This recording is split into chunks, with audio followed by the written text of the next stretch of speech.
বঙ্গোপসাগরে জেগে উঠেছে আরেক বাংলাদেশ।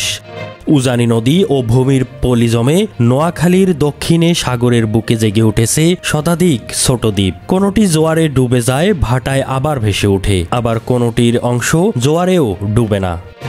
একটু পানির নিচে থাকা নতুন করে জেগে ওঠা এসব ভূমির পরিমাণ প্রায় ৩৩,০০০ বর্গ কিলোমিটার।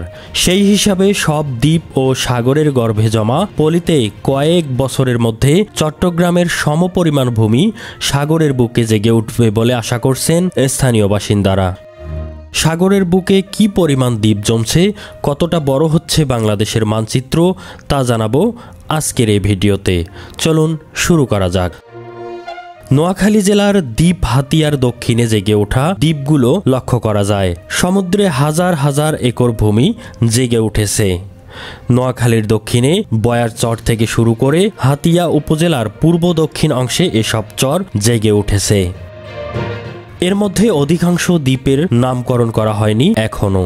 এখানকার বড় দ্বীপগুলোর মধ্যে রয়েছে বয়ার চর, নলার চর, চর নার ইসলাম, ডাল চর, মৌলভীর চর, চর গিয়াসউদ্দিন, রহমান চর, চর কালাম এবং নিঝুম দ্বীপ। এর মধ্যে ৫টি চরে মানুষের বসতি আছে। চরগুলোর সাথে প্রতি বছর নতুন ভূমি জেগে ওঠায় বেড়ে যাচ্ছে দ্বীপের আয়তন। সবচেয়ে বড় দ্বীপ জেগে উঠেছে নিঝুম দ্বীপের দক্ষিণে দমাচর সাগর ঢিলায়। হাতিয়া উপজেলার পূর্ব দক্ষিণ অংশ দিয়ে বাড়ছে এই দ্বীপটি। সাগর ঢিলায় গিয়ে দেখা যায় যতদূর চোখ যায় শুধু জেগে ওঠা নতুন চরে ঘাস আর ঘাস।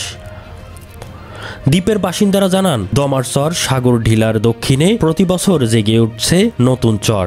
ভাটায় চোখে পড়ে প্রায় ৩.৫ লাখ একর জমি। এছাড়াও মেঘনা মোহনা পর্যবেক্ষণ প্রকল্প ১৯৯৭ সালে একটি সমীক্ষা চালায়।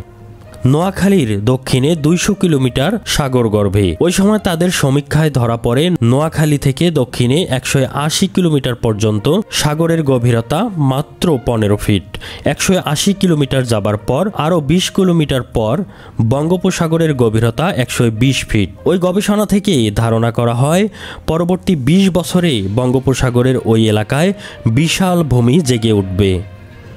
শুধু হাতিয়ার দক্ষিণে জেগে ওঠা ভূমির পরিমাণ হতে পারে ৬ থেকে ৭ লাখ একর। হাতিয়া উপজেলার একাধিক বাসিন্দারা বলছেন, সমীক্ষার পর যে ধারণা করা হয়েছিল তার আগেই চর জাগতে শুরু করেছে সাগরের বুকে। প্রতি বছর জেগে উঠেছে হাজার হাজার একর ভূমি। এর ফলে অচিরেই দেশের মূল ভূখণ্ড নোয়াখালী ও চট্টগ্রামের সাথে যুক্ত হয়ে পড়বে সন্দ্বীপ। প্রিয় দর্শক, আজ এ পর্যন্তই। জেগে ওঠা চরের পরবর্তী আপডেট পেতে সাথেই থাকুন। আল্লাহ হাফেজ।